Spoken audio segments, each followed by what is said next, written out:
Hello नमस्कार दोस्तों, एक बार फिर से स्वागत है आप सभी का आपके अपने YouTube channel study with civil buddy में। मैं हूं अमित सिंह भदौरिया। जैसा कि आपको पता है, आज का हमारा टॉपिक है मारवाड़ के राठौड़ों का वंश, यानी मारवाड़ के जो राठौड़ वंश हैं उनके बारे में हम स्टडी करने वाले हैं। इतिहास की हम स्टडी कर रहे हैं, इतिहास हमारा चल रहा है। इससे पहले ज्योग्राफी हमने कंप्लीट कर लिया है, आप सभी को पता है। चलिए, तो इतिहास का जो आज हमारा टॉपिक है, आज हम मारवाड़ के इतिहास के बारे में पढ़ने वाले हैं कि मारवाड़ के जो राठौड़ वंश है इनका क्या इतिहास था और क्या क्या चीज़ें हैं जो हमें एग्जाम के पॉइंट ऑफ व्यू जो इंपॉर्टेंट है, जो हमें आज कंप्लीट करनी है। चलिए, होता क्या है कि जब हम बात करते हैं राठौड़ वंश की, तो राठौड़ वंश में यहाँ पर ये कन्फ्लिक्ट आता है और अलग अलग इतिहासकार का अलग अलग मत है कि जो राठौड़ वंश है, राठौड़ वंश की उत्पत्ति कहाँ से हुई, कौन थे कौन नहीं थे। तो ये हिंदू सूर्यवंशी हिंदू थे, ये माना जाता है, इतिहासकार मानते हैं। कुछ इतिहासकार इस बात पे विश्वास करते हैं कि राठौड़ की जो उत्पत्ति है वो दक्षिण भारत के जो राष्ट्रकूट थे उनसे हुई है, जबकि कुछ इतिहासकार ये मानते हैं कि कन्नौज जो है, कन्नौज के जो वंश था गहड़वाल, ठीक है, इस वंश से क्या है, अपने राठौड़ की क्या हुई है, उत्पत्ति हुई है। कुछ लोग ये मानते हैं। ये वाली जो कन्नौज वाली जो कहानी है, इस पर ज़्यादा लोग विश्वास करते हैं, तो इसके बारे में थोड़ा सा आपको बताते हैं कि किस तरह से राठौड़ वंश है, ये कहाँ से स्टार्ट हुआ, किसने इसकी नींव रखी थी। देखिए, आपको एक यहाँ से स्टार्ट करते कि 1194 में, 1194 ईस्वी में मोहम्मद गौरी ने क्या किया, आक्रमण किया। मोहम्मद गौरी ने आक्रमण किया किसके ऊपर, कन्नौज के ऊपर में, कन्नौज। और उस समय तत्कालीन कन्नौज का राजा कौन था, जयचंद, जयचंद गहड़वाल। ये जो जयचंद गहड़वाल था, इसके ऊपर आक्रमण किया। और मित्रों, इस लड़ाई में क्या होता है, जयचंद गहड़वाल क्या है, मारा जाता है। जयचंद गहड़वाल का जो बेटा होता है, वो बेटा क्या करता है, हरिश्चंद्र,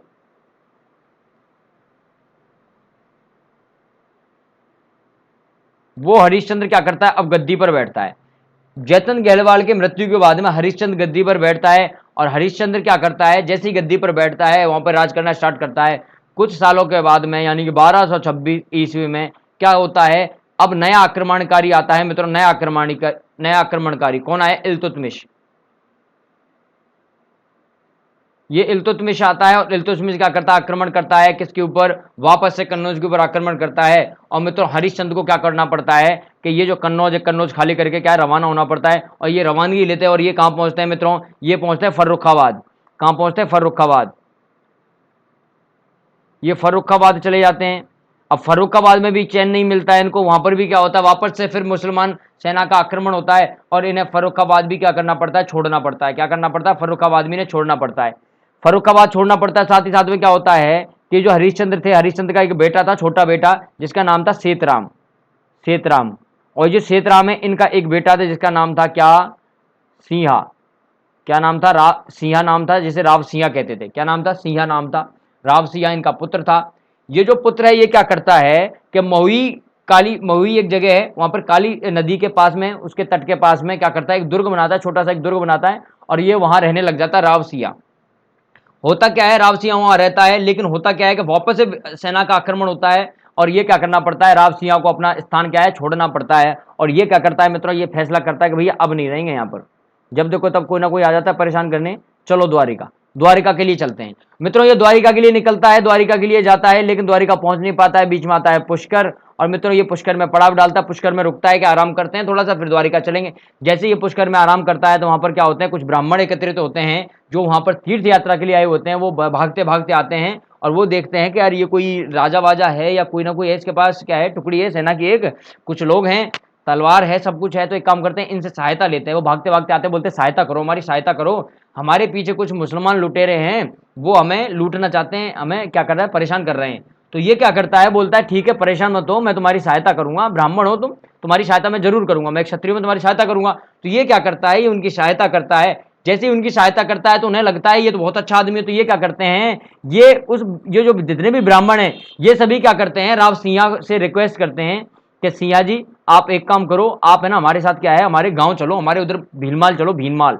ये भीनमाल के होते हैं, ब्राह्मण जो होते हैं गांव के, भीनमाल के। ये भीनमाल पकड़ के ले जाते हैं सिंहा को और बोलते हैं कि यार भीनमाल में भी परेशान करते हैं हमको कुछ लुटेरे, चलो भीनमाल चलो। तो ये भीनमाल जाता है ब्राह्मण तीर्थयात्रियों के कहने पर और वहां पर मुसलमान लुटेरे हैं उनसे मुक्ति दिलाता है। उनकी जितने भी ब्राह्मण है वो सब खुश हो जाते हैं।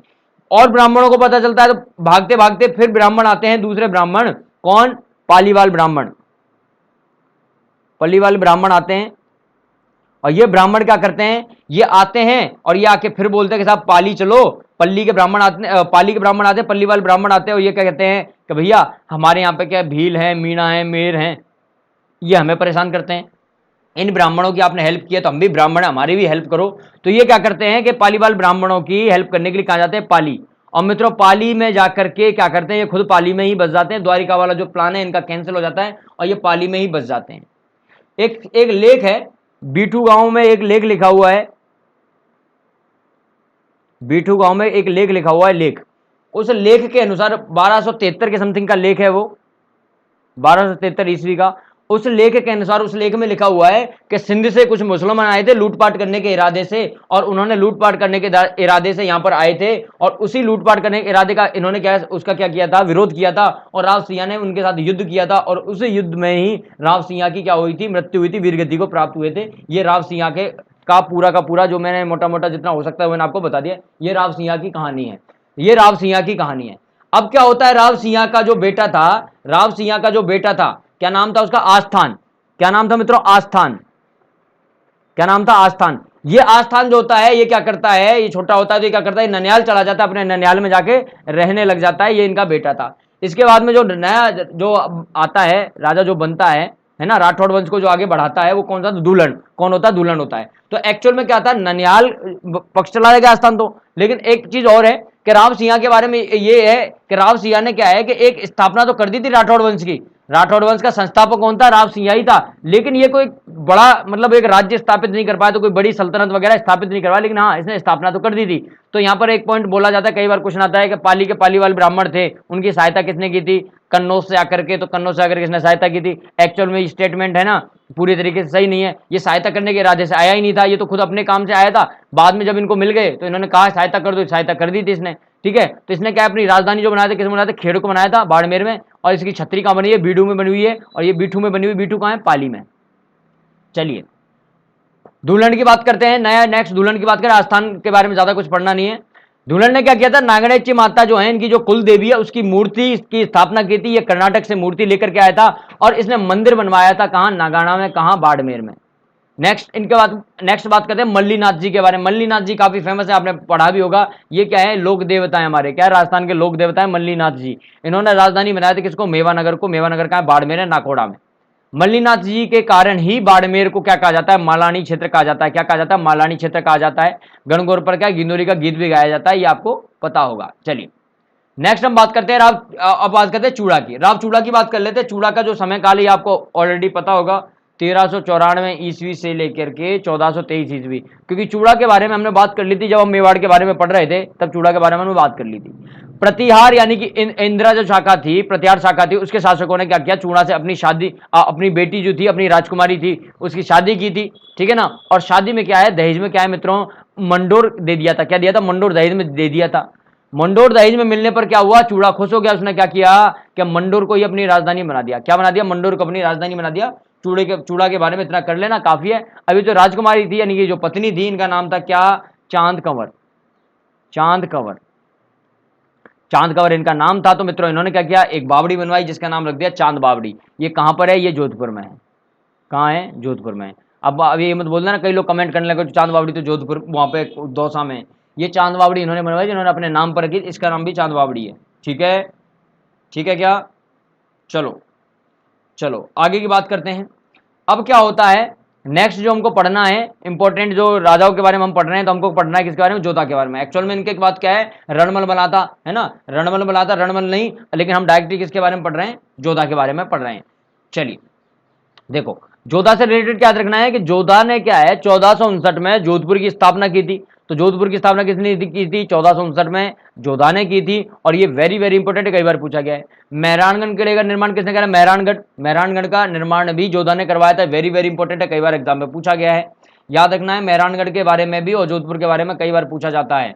ठीक है ना। जब हम गढ़ों की बात करेंगे, मेहरानगढ़ आपको बताएंगे, इसके अलग अलग नाम है। चिंतामणि भी बोलते हैं, मयूर ध्वजगढ़ बोलते हैं, है ना। चिड़ियाटूक पहाड़ी पर बना हुआ है ना, पहाड़ी पर ये दुर्ग बना हुआ है। तो बहुत सारी बातें जो हम वहां पर कर लेंगे। ये जो जब ये मेहरानगढ़ किला बन रहा था, इसकी जो नींव रखी थी, वो किसने रखी थी, करणी माता ने रखी थी इसकी नींव। ठीक है। और जोधा का बेटा था राव बीका। क्या नाम था? राव बीका। मित्रों ये राव बीका क्या करता है, बीकानेर चला जाता है और बीकानेर में जाके क्या करता है, जो राठौड़ वंश है इस राठौड़ वंश की एक नई शाखा खोलता है ना, बीकानेर वाली शाखा चलती है इनकी, और वहां जाके क्या करता है, बीकानेर की स्थापना करता है। तो राव बीका ने अपने नाम पर बीकानेर की स्थापना की थी, राठौड़ वंश को वहां पर क्या किया था, वहां पर एक नई शाखा इन्होंने चलाई थी। इसके बाद में बात करते हैं मालदेव की, मालदेव राठौड़ की बात करते हैं। मालदेव राठौड़, इनके इससे पहले क्या है और भी हुए थे, सातल देव हुए थे, राव सूजा हुए थे, राव गांगा हुए थे। राव गांगा कौन? राव गांगा वही थे जिन्होंने हेल्प की थी सागा की, ठीक है ना, खुद तो नहीं गए थे, लेकिन इन्होंने क्या किया, मालदेव राठौड़ को भेज दिया था कि मालदेव जी आप जाओ और आप क्या है सहायता करके आओ, ठीक है। तो गांगा भी हुए थे। सातल देव से रिलेटेड आपको पता होगा, सातल से रिलेटेड एक सातल देव से रिलेटेड कहानी भी है, और एक उत्सव होता है गुड़ला, गुड़ला उत्सव बनाया जाता है ना। तो ये किससे रिलेटेड है? गुड़ला उत्सव भी सातल देव से रिलेटेड है। सातल देव ने क्या किया था, सातल देव ने क्या है, नागौर में एक युद्ध हुआ था पीपाड़ में, इस युद्ध में क्या किया, मल्लू खां को परास्त किया था, और ये खुद भी घायल हो गए थे। घायल होने की वजह से इनकी मृत्यु हो गई थी, वीरगति को प्राप्त हो गए थे ये, है ना। इन्हीं की याद में क्या है, एक प्रसिद्ध मारवाड़ का मतलब प्रसिद्ध उत्सव है गुड़ला उत्सव, ये मनाया जाता है, गुड़ला नृत्य भी होता है ना। तो ये आपको याद रखना है, ठीक है। चलिए मालदेव के बारे में बात करते हैं। मालदेव के जो पिताजी का नाम है वो राव गांगा थे। राव गांगा की हत्या के पीछे किसका हाथ था? मालदेव का ही हाथ था।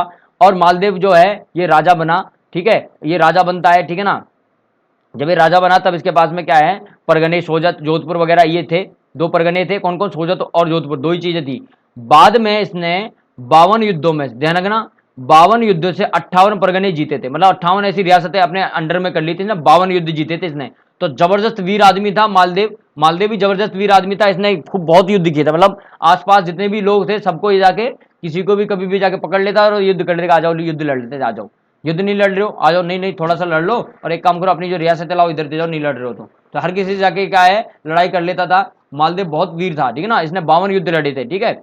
अब देखो इसने एक युद्ध लड़ा था साहिबा का युद्ध, है ना, साहिबा का युद्ध, पाइबा का युद्ध जिसे कहते हैं, साहिबा का युद्ध लड़ा था 1541 में। किसके बीच में? जैतसी जो कि बीकानेर का था और मालदेव, इनके बीच में युद्ध हुआ था। मालदेव क्या है, मालदेव इस युद्ध को जीत गया था, लेकिन जो जैतसी था बीकानेर का, वो जैतसी क्या गया था, इसमें लड़ता हुआ क्या है, मारा गया था, ये याद रखना। जैतसी का बेटा था कल्याणमल शेरशाह सूरी के पास चला जाता है दिल्ली में, और मालदेव ने मेड़ता पर जब अधिकार कर लिया था तो मेड़ता का जो राजा था वीरमदेव, वो भी क्या करता है, शेरशाह सूरी के पास चला जाता है दिल्ली में। तो ये पॉइंट भी याद रख लेना, कौन किसके पास जाता है, इतना सा याद रख लोगे तो काम हो जाएगा हमारा। अब क्या होता है, मालदेव और हुमायूं इनके बीच में कोई संबंध स्थापित होता है। एक्चुअल में होता क्या है कि शेरशाह सूरी है, जो शेरशाह सूरी से लड़ाई होती है, शेरशाह सूरी से हारने के बाद में हुमायूं क्या करता है, हुमायूं रिटर्न आता है, हुमायूं वापस आता है हारने के बाद में, राजस्थान से होकर गुजर रहा होता है। तो उसे क्या होता है, जोगी तीर्थ नामक स्थान से क्या करता है, मालदेव के पास में क्या करता है, वो 3 लोगों को भेजता है, अपने 3 दूत भेजता है, आतंका खां, मीर चमन और रायमल सोनी, ये तीनों लोग जाते हैं मालदेव के पास में। मालदेव इनको क्या करता है, सकारात्मक उत्तर देता है ना, अच्छे से बात करता है, और हुमायूं को क्या करता है, ये पेशकश करता है कि भैया हुमायूं मैं आपको क्या है बीकानेर दे दूंगा, बीकानेर देने का वादा कर देता है। लेकिन होता क्या है कि हुमायूं को क्या है, हुमायूं को विश्वास नहीं होता है मालदेव पर। हुमायूं बोलता है यार इसने तो अपने बाप को मरवा दिया था, ये तो अपने को मरवा देगा किसी दिन, तो इसके ऊपर इसको क्या है विश्वास नहीं होता है। अब विश्वास नहीं होता है तो फिर ये कहानी यहीं की यहीं समाप्त हो जाती है, इनके बीच में ज्यादा अच्छे संबंध स्थापित नहीं हो पाते, मतलब जो संधि तरह से ये कुछ होना चाह रहा था वो हो नहीं पाता है, ठीक है ना। तो अपने पुस्तकालय का जो अध्यक्ष था मुल्ला सुर्ख ने कहने पर सिंध की तरफ ये चल जाता है, मतलब इसका पुस्तकालय का जो अध्यक्ष था, किसका, हुमायूं की बात कर रहा हूं। हुमायूं क्या करता है, हुमायूं सलाह लेता है, तो सलाह लेने पर क्या है कि ये मुल्ला है, ये क्या करता है, ये बोल देता है कि भैया आप एक काम करो, आप तो क्या है चल लो यहाँ से, यहाँ रुकने का कोई फायदा नहीं, क्या पता कल को अपने कोई मरवा दे। तो ये क्या करता है, कहाँ की तरफ चला जाता है, सिंध की तरफ चला जाता है। तो इनके बीच का जो संबंध है वो ज्यादा आगे बढ़ नहीं पाता है। अगर मान लीजिए अगर हुमायूं और मालदेव हैं, ये थोड़ी समझदारी से काम लेते, अगर ये मिल जाते, अगर ये दोनों मिल जाते, तो ये शेरशाह सूरी है ना, इस शेरशाह सूरी को ये हरा सकते थे। ये शेरशाह सूरी को अगर हरा देते, है ना, मुगल और राजपूतों के बीच में अगर संबंध स्थापित होता, शेरशाह सूरी को अगर हरा देते, तो अफगानों की जो सत्ता है वहीं वहीं खत्म हो जाती, अफगानों की जो सत्ता है वहीं वहीं खत्म हो जाती है। बाद में आकर के क्या होता है, उसी कालांतर में क्या होता है, अकबर क्या करता है, अकबर दिमाग से काम लेता है। अकबर क्या करता है, अकबर मुगल जो है और राजपूत है इनके बीच में संबंध स्थापित करता है, और संबंध स्थापित करने से क्या होता है, वो चारों तरफ अपनी क्या करता है, अपने कब्जे में ले लेता है पूरे भारतवर्ष को, है ना। तो अकबर ने क्या किया था, अकबर ने दिमाग लगाया था, अकबर ने दिमाग से क्या किया, राजपूतों के साथ में संधि कर ली थी, मान सिंह वगैरह इनको अपने अधीन कर लिया था, ठीक है ना। आपको पता है ही, ये बात तो मैंने आपको पहले बता दी है, लेकिन महाराणा प्रताप थे, इन्होंने क्या है अधीनता स्वीकार नहीं की थी। चलिए आगे चलते हैं। गिरी सुमेल का युद्ध होता है 1544 ईस्वी में। गिरी सुमेल का युद्ध इंपॉर्टेंट है, ये यहां से क्वेश्चन पूछा जाता है कई बार। गिरी सुमेल जैतारण का युद्ध होता है। अब देखो यहां पर क्या होता है, मालदेव लड़ाई करता है किससे, शेरशाह सूरी, कल्याणमढ़ जो बीकानेर का था और बीरमदेव जो मेड़ता का। मैंने कहा था ना कि ये कल्याणमढ़ बीकानेर का जो है ये शेरशाह सूरी के पास जाता है, बीरमदेव मेड़ता का ये भी शेरशाह सूरी के पास जाता है। कि साहब मालदेव हमें परेशान करता है, आए दिन आता है थप्पड़ देके चला जाता है, हमें हमारी पिटाई कर देता है, हमारे साथ चलो और हमारी सहायता करो। तो शेरशाह सूरी बोलता है चलो अभी चलते हैं, ज्यादा हीरो बनता है वो, अभी उसको सबक सिखा के आते हैं। तो इनके बीच में होता है युद्ध, कौन सा, गिरी सुमेल का युद्ध होता है 1544 ईस्वी में, वेरी वेरी इंपॉर्टेंट है।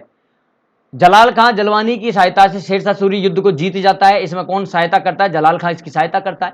शेरशाह सूरी की चालाकी का कारण मालदेव युद्ध से क्या होता है, युद्ध से हट जाता है, पीछे हट जाता है ये युद्ध से। और जेता और कुंपा मालदेव के जो सेनापति थे, ये दोनों सेनापति क्या करते हैं, ये लड़ाई लड़ते हैं और लड़ाई में क्या करते हैं, ये शहीद हो जाते हैं, वीरगति को प्राप्त होते हैं। लेकिन ये मित्रों, ये जेता और कुंपा इतने शानदार सेनापति थे, इतने वीर योद्धा थे कि भैया ये मर जाते हैं, ये मर जाते वीरगति को प्राप्त हो जाते हैं, लेकिन इतनी जबरदस्त लड़ाई लड़ते हैं कि शेरशाह सूरी भी क्या बोलता है, इनके बारे में एक शब्द बोलता है, ये बोलता है कि मुट्ठी भर बाजरे के लिए हिंदुस्तान की मैं शहादत खो देता आज मैं मुट्ठी भर बाजरे के लिए पूरे हिंदुस्तान की शहादत खो देता। क्यों, क्योंकि होता यह है कि मालदेव क्या है, मालदेव यहां से पीछे हट जाता है, कुछ यहाँ पे राजनीति खेली जाती है इस वजह से। अगर मालदेव पीछे नहीं हटे, यहाँ पे थोड़ा सा और कोई इस मालदेव का साथ दे देता तो शेरशाह सूरी को ये यहीं हरा देते, और ये जो हिंदुस्तान की सल्तनत, हिंदुस्तान को पूरी सल्तनत मानता शेरशाह सूरी, ये इसको क्या करना पड़ता, हिंदुस्तान यहीं के यहीं छोड़ना पड़ता। लेकिन फिर क्या करता है शेरशाह सूरी, यहाँ समझ जाता है और उस समय ये क्या है, ये स्टेटमेंट देता है। तो एग्जाम में कई बार स्टेटमेंट पूछा गया, याद रखना।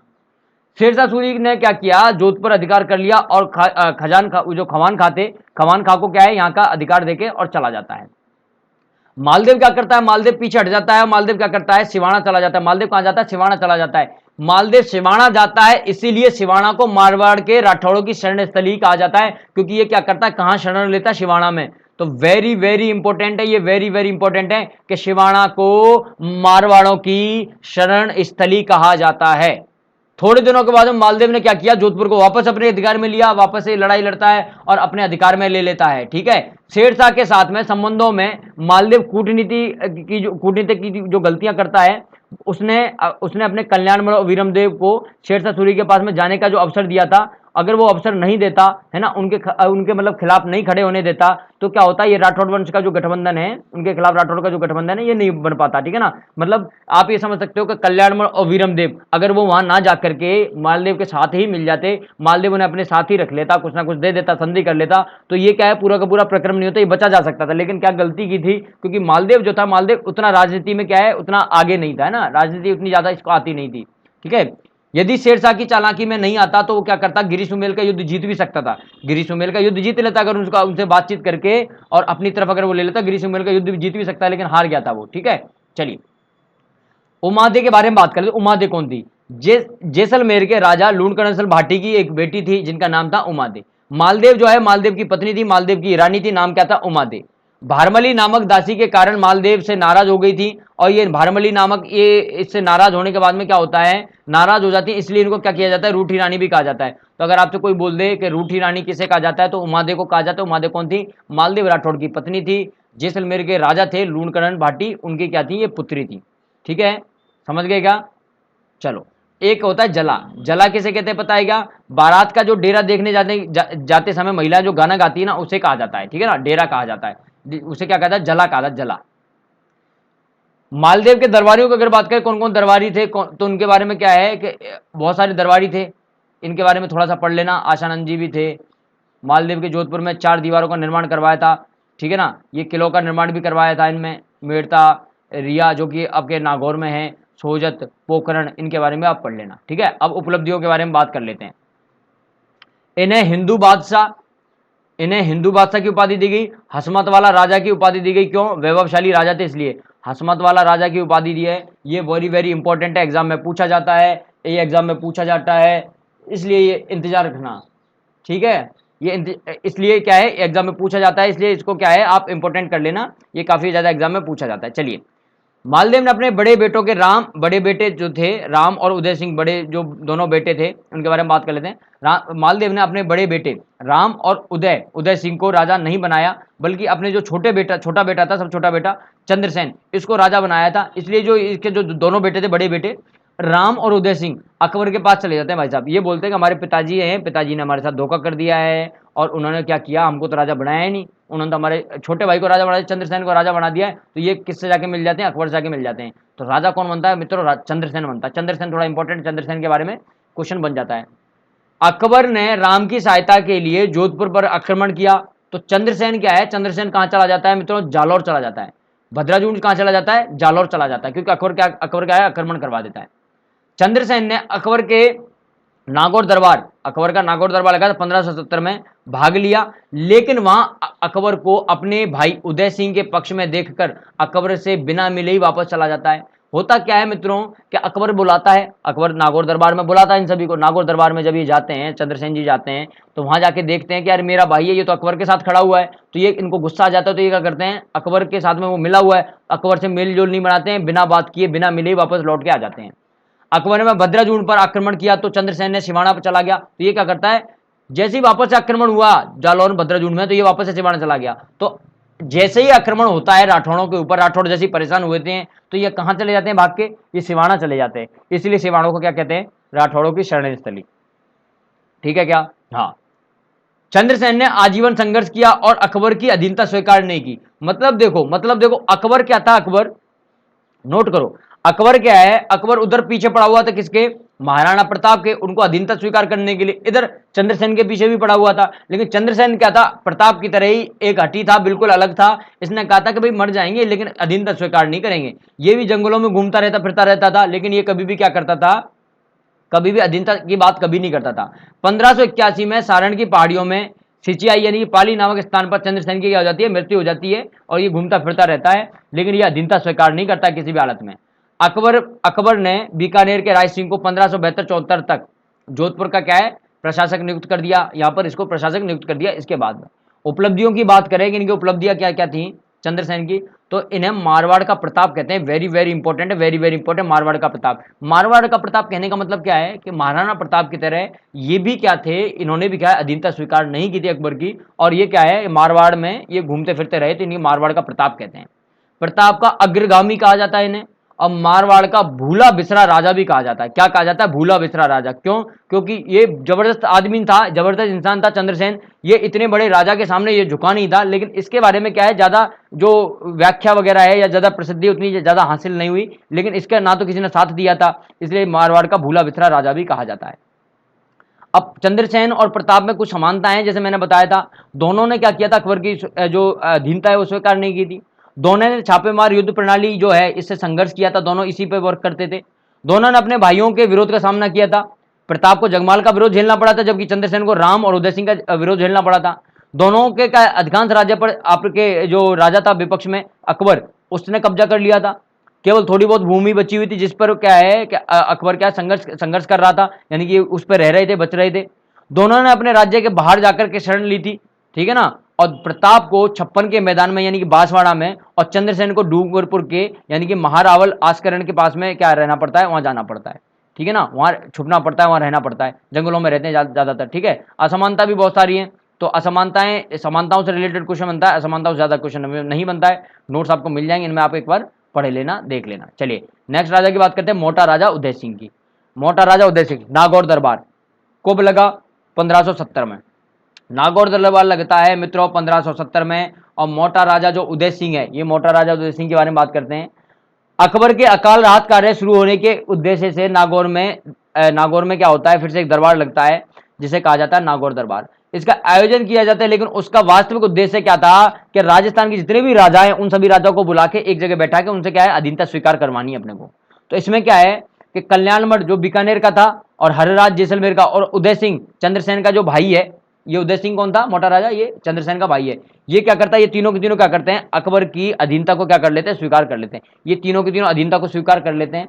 ध्यान रखना, ये तीनों के तीनों क्या करते हैं, अधीनता को स्वीकार करते हैं। ये इंपॉर्टेंट है क्योंकि यहां से कई बार क्वेश्चन पूछा जाता है। नागौर दरबार का महत्व क्या था, अकबर ने कूटनीति के माध्यम से बिना लड़े ही राजस्थान के राजाओं को अपनी अधीनता स्वीकार करने के लिए मजबूर कर दिया, उनसे हामी भरवा ली। राजस्थान के राजाओं का स्पष्ट विभाजन जो हो गया, स्पष्ट तरीके से विभाजन कर दिया।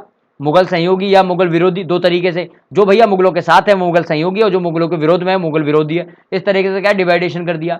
प्रताप व चंद्रसेन को छोड़ करके मुगल आश्रित राजाओं की श्रृंखला प्रारंभ हो गई। मतलब ले दे के सबके सब क्या धीरे धीरे धीरे धीरे अकबर के क्या हो गए, साथ मिलना, सब अकबर के साथ जाने लग गए। प्रताप और चंद्रसेन ये हमेशा एक तरफ खड़े रहे और इन्होंने कभी भी क्या है अधीनता क्या स्वीकार नहीं की। मान सिंह की बात करें, आमेर की, राय सिंह की बात करें जो कि बीकानेर का, सबने क्या है अधीनता स्वीकार कर ली थी। चलिए, युद्ध समाप्त होने के शांति व्यवस्था स्थापित हुई जिससे कि कलात्मक गतिविधियों को बढ़ावा मिला। ये एक फायदा था और कोई ज्यादा खास फायदा नहीं था। चलिए, मोटा राजा उदय सिंह ने अपनी बेटी मानी बाई, जिनका नाम क्या है जोधाबाई भी था, ठीक है ना, मानी बाई वैसे नाम था, जोधाबाई, इनकी शादी क्या जहांगीर से की थी। जहांगीर से शादी हुई थी, ध्यान रखना। जहांगीर ने इसे जगत गोसाई की उपाधि दी थी। क्या दी थी? जगत गोसाई की उपाधि थी। इनसे एक पुत्र भी हुआ था जिसका नाम क्या था? खुर्रम, यानी कि शाहजहां। शाहजहां इन्हीं की क्या थी? औलाद थी। चलिए, तो ये इंपॉर्टेंट बातें हैं जो मैं आपको बता रहा हूं। चलिए, अब बात करते हैं नेक्स्ट राजा गज सिंह के बारे में। कुछ कुछ बातें हैं जो मैं स्किप कर रहा हूं, नोट्स मिल जाएंगे उनमें से आप देख लेना। गज सिंह के बारे में बात करते हैं। अनारा बेगम के कहने पर अपने छोटे बेटे जसवंत सिंह को जोधपुर का राजा बनाया जाता है और बड़े बेटे, जो बड़ा बेटा था अमर सिंह, उसको नागौर का राजा बना दिया जाता है। ठीक है ना, तो ये बात ध्यान रखना। अनारा बेगम के कहने पर अपने जो छोटे बेटे हैं, छोटा बेटा जसवंत सिंह को जोधपुर का राजा कौन बनाता है? गज सिंह बनाता है। और अपना जो बड़ा बेटा है अमर सिंह, जिसका नाम होता है, नागौर का राजा बनाता है। कौन बनाता है? गज सिंह बनाता है। अमर सिंह राठौड़ नागौर का राजा बनता है। ठीक है ना। मतीरेरी राड 1644 ईस्वी की बात कर रहे हैं। अमर सिंह नागौर और कर्ण सिंह बीकर, इन दोनों के बीच में युद्ध होता है। अमर सिंह राठौड़ ने शाहजहां के दरबार में उसके उसका जो वो था, एक मतलब ये मान सकते हो सेनापति समझ सकते हो, मीर बख्शी सलावत खां, उसको ये मार देता है। सेनापति होता है यानी उसी के द्वारा भेजा जाता है, ठीक है ना, शाहजहां के दरबार में, उसी को वहीं वहीं मार देता है। ठीक है ना, ये सेनापति था एक्चुअल में। कौन था ये एक्चुअल में? वो फुल डिटेल में नहीं है, ठीक है। अब क्या होता है, अमर सिंह राठौड़ को कटार का स्वामी भी कहा जाता है और नागौर में इसकी क्या है? 16 खंभों की छतरी है। तो याद रखना, नागौर में 16 खंभों की छतरी किसी है? अमर सिंह राठौड़ को कटार का स्वामी कहते हैं। एग्जाम में पूछा जाता है, कोई पूछ ले अमर सिंह राठौड़ ने शाहजहां के दरबार में जाकर किसको मारा था? तो सलामत खां को मारा था। किसको मारा था? सलामत खां को मारा था। ठीक है ना, इसको मार दिया था। ये इंपॉर्टेंट है। शाम मेला क्या होता है, ये क्या होता है, ये आर्ट वाले पार्ट में वैसे भी हम देखने वाले हैं। अमर सिंह की हत्या किसने की थी? अमर सिंह की हत्या उसके साले अर्जुन सिंह गौड़ ने की थी। आगरा के किले में अमर सिंह का दरवाजा है जिसे शाहजहां ने बंद करवा दिया था और कालांतर में अंग्रेज जो अफसर थे जॉर्ज स्टील, इन्होंने क्या है इसको खुलवा दिया था। ठीक है ना, तो ये दरवाजा बना हुआ इनके नाम से, याद रखना। देखिए, चलिए अब बात करते हैं जसवंत सिंह के बारे में। नेक्स्ट राजा आ गया, कौन है? जसवंत सिंह है। अब जसवंत सिंह की बात करते हैं। धर्मत के युद्ध से वापस आने के बाद इस धर्मत का जो युद्ध हुआ था उस युद्ध में लड़ाई करने के लिए गए थे। वापस जब रिटर्न आते हैं, इनकी रानी थी, उनकी रानी क्या है? जसवंत दे। उनकी रानी थी, वो रानी क्या है? जसवंत दे ने किले के दरवाजे बंद करवा दिए साहब। उन्होंने बोला कि भैया ये जसवंत सिंह जी हैं, ये युद्ध से वापस आए हैं और जो असली राजपूत हैं वो युद्ध से दो तरीके से वापस लौटते हैं, या तो वो वीर गति को प्राप्त हो जाते हैं तब वापस आते हैं, या फिर वो जीत जाते तब आते हैं। हार के थोड़ी वापस आते हैं, हार के कभी वापस नहीं आते। ठीक है ना, तो ये इसलिए इन्होंने क्या गेट बंद करवा दिए थे, दरवाजे बंद करवा दिए थे। तो ये इंपॉर्टेंट है, ये भी आप याद रखना कि भैया किसने अपने जो दरवाजे हैं वो दरवाजे किसने बंद करवा दिए थे। ठीक है, तो इसके बारे में याद रखना। और रानी कौन थी? रानी थी उदयपुर रानी, उदयपुरी रानी थी। इनका नाम उदयपुरी रानी के नाम से प्रसिद्ध है। ठीक है ना, इन्होंने गेट वगैरह है इनके खोलने से मना ही कर दिया था। बोल दिया था कि भैया विजय होती है ना, विजय होती है, विजय होके तो ही लौटते हैं।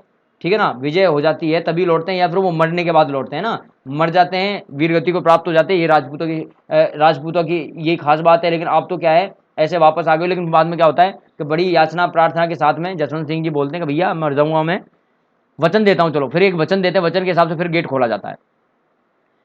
इन्होंने क्या है, खजुआ का जो युद्ध हुआ था उसमें भी भाग लिया था। औरंगजेब ने इन्हें काबुल का गवर्नर बना दिया था। क्या कर दिया था? काबुल का गवर्नर इन्हें ही बनाया था।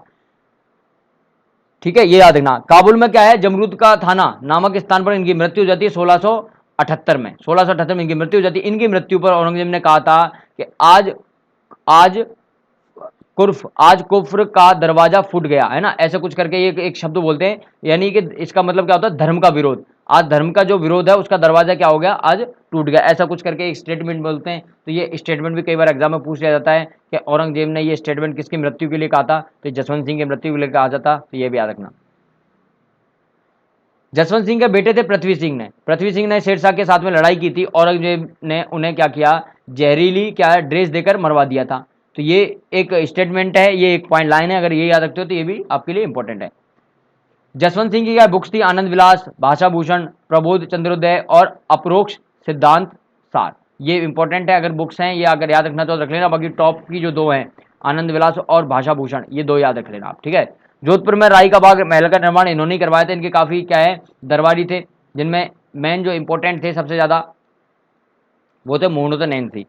जसवंत सिंह से रिलेटेड ये याद रखना कि इनके एक दरबारी थे, इंपॉर्टेंट दरबारी थे। जसवंत सिंह के कौन थे? मोहनोत नैनसी थे। इन्होंने एक इनकी बुक है, बहुत ज़्यादा इंपॉर्टेंट बुक है, नैनसिरी ख्यात। राजस्थान का पहला ख्यात जो ग्रंथ है वो कौन सा है? नैनसिरी ख्यात है। इनका एक और ग्रंथ है, एक और किताब है, मारवाड़ा परगनारी विगत। मारवाड़ा परगनारी विगत, ये भी किसकी है? ये भी इन्हीं की है। ये भी याद रखना, ठीक है ना, समझ गए क्या? इस पुस्तक को मारवाड़ का गजट भी कहा जाता है, यानी राजपत्र। गजट मतलब होता है राजपत्र, ये भी नहीं कहा जाता है, ठीक है। तो ये भी इंपॉर्टेंट है, ये दोनों के दोनों इन्हीं के ध्यान रखना। नैणसी ने अपने भाई सुंदरदास के साथ में आत्महत्या कर ली थी। क्यों की थी? कर्जे के कारण की थी। तो नैणसी जो है, मूणत नैणसी, इन्होंने क्या है, आत्महत्या की थी, ध्यान रखना, ठीक है ना। मुंशी देवी प्रसाद ने नैणसी को राजपुताने का अबुल फजल कहा था। तो ये भी इंपॉर्टेंट है, किसने कहा था और किसको कहा था, ये इंपॉर्टेंट है। राजस्थान का अबुल फजल किसे कहते हैं? मूणत नैणसी को कहते हैं। किसने कहा था? मुंशी देवी प्रसाद ने कहा था, ठीक है क्या। औरंगजेब ने जसवंत सिंह के बेटों अजीत सिंह और दलमथन को क्या है, दिल्ली में रूप सिंह राठौड़ की हवेली में नजरबंद कर दिया था। तो ये भी याद रखना, औरंगजेब ने जसवंत सिंह के बेटे थे, कहाँ उनको नजरबंद किया था, ये याद रखना, उनका नाम क्या था। इंद्र सिंह राठौड़ जो नागौर का था, उसको 36 लाख रुपए देकर जोधपुर का शासक बना दिया। किसने किसने बनाया? औरंगजेब ने बनाया। तो भैया जोधपुर किसी और के हाथों में चला जाता है, जसवंत सिंह के दोनों बेटे नजरबंद हो जाते हैं। इसके बाद क्या होता है? अजीत सिंह। अजीत सिंह, दुर्गादास राठौड़, मुकुंददास खींची और गोरा की सहायता से अजीत सिंह क्या करता है, वापस से जोधपुर आ जाता है। इनकी सहायता से क्या करता है, नजरबंद हो जाता है, वहां से निकल के वापस आता है इनकी सहायता से, और वापस से क्या करता है, वापस से अपने जोधपुर आ जाता है। और गोरा को मारवाड़ की पन्नाधाय कहा जाता है। ये इंपॉर्टेंट बात है, ये इंपॉर्टेंट है, ध्यान रखना। गोराधाय जो है, इन्हें मारवाड़ की पन्नाधाय भी कहा जाता है, ठीक है ना। पन्नाधाय कौन थी, किस तरह से उन्होंने उदय सिंह को बचाया था, ये आप ऑलरेडी बताया, अपने पुत्र चंदन की त्याग किया था, बलिदान किया था। मारवाड़ के राष्ट्रगीत दूसों में गोरा का नाम भी लिया जाता है। तो इनका जो राष्ट्रगीत है उसमें भी क्या किया जाता है, गोरा का नाम लिया जाता है। जोधपुर में गोरा की छतरी भी बनी हुई है, गोरा से रिलेटेड याद रखना। औरंगजेब ने नकली अजीत सिंह का नाम मोहम्मदी राज रखा, ठीक है, और उसे अपनी बेटी जैबुनिया को दे दिया। जैबुनी साथी उसको दे दिया था, ठीक है ना। तो ये भी ध्यान रखना। दुर्गादास राठौड़ ने अजीत सिंह को कालिंदी सिरोही में जयदेव पुरोहित के पास रखा था। तो अब क्वेश्चन कई बार ऐसा पूछा जाता है कि दुर्गादास राठौड़ ने जब वहां से ये बचा के लाया, दुर्गादास राठौड़, तो अजीत सिंह को कहाँ छिपाया था, कहाँ रखा था? ध्यान रखना, इन्हों कहाँ रखा गया था, इन्हें सिरोही में रखा गया था। और किसके पास के रखा गया था? जयदेव पुरोहित थे, इनके पास इसने रखा था। तो दुर्गादास राठौड़ ही था जिसने क्या की थी, हेल्प की थी अजीत सिंह की। तो जगह कौन सी? कालिंदी जगह थी, कालिंदी। दुर्गादास राठौड़ ने मेवाड़ के राज सिंह के साथ में मिलकर के औरंगजेब के बेटे अकबर से क्या किया, विद्रोह करवा दिया। और औरंगजेब की चालाकी के कारण अकबर ने क्या है, संभाजी के पास में दक्षिण भारत में जाना पड़ गया इनको। और अकबर के बेटे बेटी बुलंद अख्तर और सफिय तुनिशा, नाम भी अजीब है, सफिय तुनिशा को दुर्गादास के पास रखा, इनको दुर्गादास के पास रखा गया, इनके पास भेजा गया। कालांतर में क्या होता है, ईश्वरदास नागर के कहने पर क्या होता है, दुर्गादास ने इन्हें क्या है, औरंगजेब को सौंप दिया जाता है, यानी औरंगजेब के पास में क्या कर दिया जाता है, इनको भेज दिया जाता है। तो ये इतना इंपॉर्टेंट नहीं है, लेकिन आप पढ़ लेते हो तो कहीं ना कहीं काम आ जाएगा। 1708 में क्या होता है, अजीत सिंह जोधपुर का राजा बनता है। 1708 में पुणे से जोधपुर का ये वापस आ जाता है यहाँ पर और पूरी तरीके से स्थापित करता है, ये राजा बन जाता है यहाँ पर। दुर्गादास के नेतृत्व में अजीत सिंह को राजा बनाने के लिए 30 वर्ष तक, याद रखना, 30 वर्ष तक प्रयास किए गए थे। और मारवाड़ के राठौड़ों का 30 वर्षीय संघर्ष कहा जाता है, इसे 30 वर्षीय संघर्ष कहा जाता है। तो ये वाली लाइन थोड़ी सी इंपॉर्टेंट है कि मारवाड़ में यानी कि जोधपुर में अजीत सिंह को स्थापित होने के लिए, वापस से स्थापित होने के लिए संघर्ष करना पड़ता है। और ये संघर्ष कितने सालों का होता है? 30 वर्ष का होता है। और इसमें सहायता कौन करता है? दुर्गादास राठौड़ सहायता करता है। तो ये वेरी वेरी इंपॉर्टेंट है, ये याद रखना, ठीक है ना। अजीत सिंह ने दुर्गादास राठौड़ को, यानी दुर्गादास को जोधपुर से निकलवा दिया था, अजीत सिंह ने निकलवा दिया था बाद में, ठीक है। तो अजीत सिंह ने अपनी बेटी इंद्र कंवर की जो शादी है मुगल बादशाह फर्रुख शेर के साथ में की थी। और यह अंतिम हिंदू राजकुमारी थी जिसकी शादी मुगल बादशाह के साथ होती है। तो ये यहाँ पर इंपॉर्टेंट लाइन है कि यह अंतिम हिंदू राजकुमारी थी जिसकी जो शादी है मुगल बादशाह से की जाती है, ठीक है ना। किसकी बेटी थी, ये ध्यान रखना।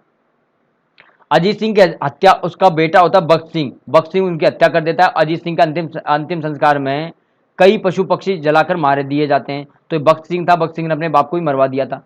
अब देखो दुर्गादास राठौड़ के बारे में थोड़ी सी बात कर लेते हैं, क्योंकि दुर्गादास राठौड़ ने बहुत जबरदस्त प्रयास किए थे और वापस से जोधपुर को हासिल करने के लिए। किसके साथ में? अजीत सिंह को हेल्प की थी बहुत ज़्यादा। इनका जन्म कहाँ हुआ था? सलवा में हुआ था। पिता का नाम था आचकरण। और जहांगीर कहाँ से मिली थी? जहांगीर जो थी वो लुणेवा के पिता ने दी थी, ठीक है ना। लुणेवा जो है, लुणेवा पिता ने इनको जागीर दी थी। अब मेवाड़ के अमर सिंह द्वितीय ने दुर्गादास को रामपुरा और विजयपुर की जागीर दे दी थी कि भैया आप यहाँ पे जाके रहो। दुर्गादास की जो छतरी बनी हुई है कहाँ बनी हुई है? उज्जैन में शिप्रा नदी के किनारे बनी हुई है। इनको उपाधियां मिली हुई हैं और उपाधियों से क्वेश्चन बनता है। राठौड़ जो है, इन्हें राठौड़ का यूलिसेज कहा जाता है। वेरी वेरी इंपॉर्टेंट है। किसने कहा था? जेम्स टॉड ने कहा था, कर्नल जेम्स टॉड ने कहा था। राजपूताने का गैरीबोल्डी किसे कहा जाता है? इन्हें कहा जाता है। मारवाड़ का अणबिदिया मोती किसे कहा जाता है? अणबिदिया मोती किसे कहा जाता है? इन्हें कहा जाता है। अणबिदिया मोती किसे कहा जाता है? इन्हें कहा जाता है। वेरी वेरी इंपॉर्टेंट है। जैसे मोती होता है उसे अंगूठी में क्या करते हैं? बिंदवा दिया जाता है, तो वो मोती जो है अंगूठी में लगने के बाद बहुत अच्छा लगता है। लेकिन ये मोती था, है ना, ये मोती था, ये बहुत बड़ा, बहुत अच्छा मोती था, बहुत बड़ा मतलब बहुत बड़ा योद्धा था, बहुत वीर था, लेकिन उसका क्या इंपॉर्टेंस उतना समझ नहीं पाया था मारवाड़। नेक्स्ट बात कर लेते हैं किसके बारे में? नेक्स्ट बात कर लेते हैं अभय सिंह के बारे में। अभय सिंह के बारे में आपने पढ़ा भी होगा, अभय सिंह से रिलेटेड, ठीक है ना। देखो अभय सिंह जो है, इनकी इनके इनके समय काल में घटना है खेतड़ी की घटना, ये इंपॉर्टेंट है। 1720 ईस्वी में, विक्रम संवत 1727 की बात कर रहा हूं मैं, भाद्रपद शुक्ल दशमी को अमृता देवी बिश्नोई के नेतृत्व में 363 लोग क्या करते हैं? पेड़ों के जाके चिपक जाते हैं और वो शहीद हो जाते हैं। एक्चुअल में होता क्या है? अभय सिंह क्या एक ऑर्डर सुनाते हैं, बोलते हैं जाओ और जाके क्या है कि पेड़ काट के आओ, पेड़ काट दो वहां जाके। तो ये पेड़ों के क्या है, पेड़ों को काटने से मना करते हैं। विष्णु समाज के यहाँ लोग होते हैं, इनमें एक होती है अमृता देवी, ये क्या करती है? इसका विरोध करती है और सभी लोगों को इकट्ठे करके ये पेड़ों के चिपक जाते हैं। जितने भी बच्चे बूढ़े जितने भी होते हैं, आदमी औरत, सब चिपक जाते हैं। तो ये क्या करता है, ये क्या करता है, फरमान सुनाता है कि चिपक गए, कोई बात नहीं, एक काम करो, इनको भी काट दो, पेड़ों को एक साथ काट दो। तो ये क्या करता है, 363 लोगों की निर्मम हत्या यहाँ हो जाती है। तो ये बहुत बहुत ही बड़ा, मतलब बहुत बड़ा उस समय पाप किया था इन्होंने, और 363 लोगों को यहाँ पे मरवा दिया था। इसी घटना के बाद में क्या होता है, इसी घटना को देखते हुए बाद में क्या होता है, यहाँ पर क्या है, खेतड़ी में क्या है, एक वृक्ष मेला लगता है। विश्व का पहला वृक्ष मेला जो लगाया जाता है, पर्यावरण संरक्षण के लिए इनके नाम पर पुरस्कार भी दिया जाता है। यहाँ पर मेला भी लगता है फिर भाद्रपद शुक्ल दशमी को, ठीक है, ये आप याद रखना। इसे इसे चिपको आंदोलन के नाम से भी जाना गया था। अगर मैं दरबारियों के बारे में हम बात करें, दरबारी कौन कौन थे, तो कर्णिदान, वीर भाण, ये इनके क्या है, दरबारी थे। चलिए नेक्स्ट राजा थे मान सिंह। मान सिंह जब जालौर में था तो देवनाथ के पास में राजा बनने की भविष्यवाणी की थी, ठीक है ना, और उसके राजा बनने की भविष्यवाणी कर दी थी। और जोधपुर में नाथ संप्रदाय के लिए महामंदिर जो है वो किसने बनवाया था? मान सिंह ने ही बनवाया था। इनकी पुस्तक थी, क्या नाम था? नाथ चरित्र इनकी पुस्तक थी। जोधपुर में क्या है, मान पुस्तकालय बनवाया था, किसने बनाया था? इन्होंने बनवाया था, जिसका नाम क्या? मान प्रकाश पुस्तकालय। इससे क्वेश्चन बनता है, इंपॉर्टेंट है। मान पुस्तक प्रकाश या मान पुस्तकालय किसने बनवाया? मान पुस्तक प्रकाश किसने बनाया? इन्होंने बनवाया। 1818 में अंग्रेजों के साथ संधि कौन करता है? ये मान सिंह ये जो संधि करता है, ठीक है ना। तो दरबारी की बात करें, विद्वान जो थे, दरबारी विद्वान कौन कौन थे? कवि राजा बाकीदास जी इनके दरबारी थे। ये नाम याद रख लोगे तो काम हो जाएगा, ठीक है ना। बाकी ज़्यादा इनके बारे में ज़्यादा इंपॉर्टेंट नहीं है। नेक्स्ट हम बात कर लेते हैं बीकानेर के जो राठौड़ थे उनके इतिहास के बारे में। तो इनमें एक नाम याद रखना है, किसका? राव बीका का। जो राव बीका है, इन्होंने बीकानेर की स्थापना की थी, ये इंपॉर्टेंट ध्यान रखना। ऐसा माना जाता है कि करणी माता का आशीर्वाद राव बीका के ऊपर था, जबरदस्त तरीके से आशीर्वाद था, और उन्हीं के दम पर इन्होंने क्या किया, सारा का सारा काम किया था। बीकानेर की स्थापना की थी 1488 ईस्वी में, ठीक है ना। तो ये इंपॉर्टेंट है, इसके बारे में इतना पढ़ लेना, ठीक है क्या।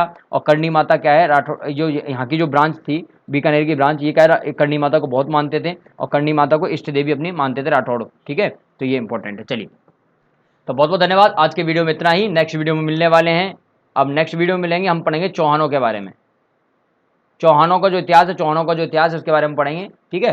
तो अगला लेक्चर जो होने वाला है वो आपका चौहानों से रिलेटेड होगा, जहाँ पर इसकी सारी बातें करेंगे। आज का जो लेक्चर है वो सिर्फ यही खत्म करते हैं, क्योंकि ज़्यादा जो लंबा लेक्चर होता है हिस्ट्री का फिर वो मज़ा नहीं आता उतना, ठीक है। वैसे मैं आपको बहुत कम पढ़ा रहा हूँ, जो इंपॉर्टेंट है वही पढ़ा रहा हूँ, काम की बातें बता रहा हूँ, ज़्यादा बातें कर नहीं रहा। एक्चुअल में क्या है कि आपके पास ये नोट्स मिल जाएंगे, नोट्स को आप पढ़ना, एक दो बार वीडियो देख लेना, सुन लेना, समझ लेना, तो वहाँ से हल्का का याद हो जाएगा। बाकी हम क्वेश्चंस के थ्रू कवर करेंगे, क्योंकि अगर आप सिर्फ और सिर्फ इतिहास की बात करते हैं या वंशों की बात करते हैं, है ना, यहाँ से जो क्वेश्चन बनते हैं वो उनका उतना ज़्यादा वेटेज नहीं जितना हमारे ज्योग्राफी का या बाकी का चीज़ का था, ठीक है ना। और लेकिन अगर हम पढ़ने की बात करें तो ज्योग्राफी जितना आपको ज्योग्राफी में पढ़ना था ना, उतना का उतना ही आपको यहाँ इनके डायनेस्टी के बारे में पढ़ना पड़ जाएगा। तो उतना हम क्यों पढ़ें, हम उतना ही पढ़ेंगे जितना हमें रिक्वायर्ड है, ठीक है। हमको सिर्फ एग्जाम क्रैक करना है फिलहाल, है ना, ज्ञान की बातें तो हम बाद में भी कर लेंगे, ठीक है। चलिए, बहुत बहुत धन्यवाद मित्रों। वीडियो अच्छा लगा है तो आप लाइक कर सकते हैं, दोस्तों को शेयर कर सकते हैं, और कोई भी आपको परेशानी, कोई भी दिक्कत है तो स्क्रीन पर जो नंबर चल रहा है इस नंबर पर आप व्हाट्सअप कर सकते हैं अपनी परेशानी को। नोट्स चाहिए, नोट्स नहीं मिल पा रहे हैं, mybooklot.com पर कोई PDF है